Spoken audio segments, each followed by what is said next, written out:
Breaking stereotypes. Engine drivers are men. But 27-year-old Lakshmi Lakra, from a poor tribal family in Jharkhand, has begun to change things. She is the first woman engine driver for Northern Railways. She became an engine driver in 2006. Lakshmi's parents are not literate, but they struggled and overcame many hardships to make sure their children got an education. Lakshmi studied in a government school. Even in school, Lakshmi helped with the housework and did odd jobs. She studied hard and did well and then went on to get a diploma in electronics. She then took the railway board exam and passed it on her first attempt. Lakshmi says, "I love challenges, and the moment somebody says it is not for girls, I make sure I go ahead and do it." Lakshmi has had to do this several times in her life: when she wanted to take electronics, when she rode motorcycles at the Polytechnic, and when she decided to become an engine driver. Her philosophy is simple: as long as I am having fun without harming anyone, as long as I am doing well and helping my parents, why should I not lead a lifestyle of my choice?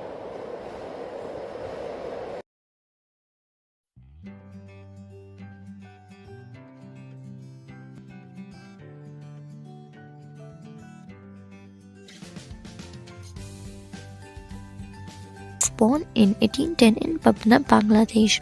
She was the first self-educated woman who studied by sitting near the stove light using a son's book. She was the first female writer who published the autography in Bengali. Her autobiography was Amar Jiban, which means my life.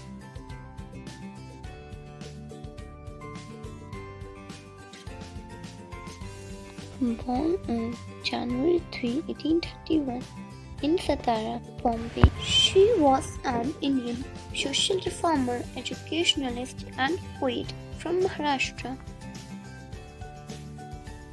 She is regarded as the first female teacher of India. Along with her husband Jyotirao Phule, she played an important and vital role in improving women's rights in India.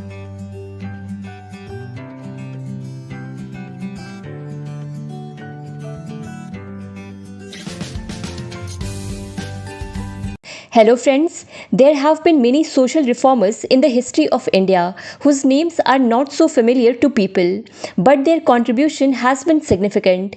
In today's video, we are going to talk about Pandita Ramabai, who raised her voice against caste dominance and in support of gender reforms. The condition of women in 19th century, especially young widows who were married off as children, was quite pathetic. During a time when it was difficult for any man to stand up for women, Pandita Ramabai tried to face the largely male-dominated society by facing resistance.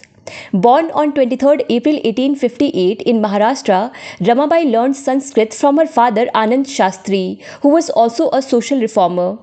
It was because of Ramabai's exceptional knowledge of Sanskrit that she was felicitated with titles such as Pandita and Saraswati. She joined reformist body like the Brahmo Samaj, known for opposing the caste system. Ramabai was inclined towards women empowerment. She spread the importance of women's education while traveling in Calcutta and Bengal. Her hard work is evident from the fact that at the age of 20, people started knowing her as an educationist. Theist reformer Kesab Chand Sen gifted her a copy of Vedas and inspired her to read. After the death of her husband, she established Arya Mahila Samaj to promote women's education and stop child marriage. She believed that self-reliance is very important in a progressive society, and with time, her inclination towards Christianity also kept increasing. In 1882, when the Government of India introduced Hunter Commission, she was also invited to give her viewpoint. Here, Ramabai emphasized on proper training of teachers and appointment of women. This demand of hers and her loud voice went so far that it reached the ears of Queen Victoria, due to which soon Lady Dufferin started a women's medical movement at that time. In 1883, Ramabai visited England for her medical training. Reaching there in UK, Ramabai had adopted Christianity, due to which she had to face a lot of criticism. During the same time, in 1886, Ramabai was invited by Dr. Rachel Bodley, who was the Dean of Women Medical College of Pennsylvania. Ramabai's contribution was a topic of discussion in the country and abroad. Within no time, her admirers established the American Ramabai Association in Boston, because of which she collected financial support for Hindu widows. She wrote a book named High Caste Hindu Women. This book showed people the mirror of the society and highlighted the need for the development of women. This book was appreciated not only in our country but also abroad.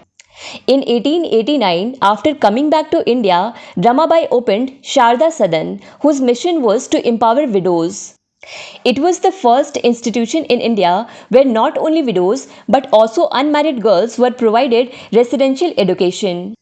When there was a famine in Pune in 1889, she established Mukti Mission, where women were taught to become self-reliant. They were told about the importance of education. Along with this, they were taught different skills like tailoring, knitting, and subjects like botany and physiology. In the year 1919, she was awarded the Kesare-Hind Gold Medal. Ramabai was proficient in 7 languages and was a brilliant woman. She translated the Bible from the original Hebrew and Greek into Marathi. 9 months after the death of her daughter Manorma, Ramabai, who was already suffering from septic bronchitis, took her last breath on 5th April 1992, just before her 64th birthday. Pandita Ramabai was a remarkable woman who led movements on sensitive topics such as feminism, patriarchy, and caste dominance, and India will always remember her contribution. Videos are available on Bookstava channel on many topics of history. You can watch them too. If you like this video, then do not forget to press like button, share this video with your friends, and subscribe to Bookstava channel to keep watching more such videos. Thank you so much for watching Bookstava.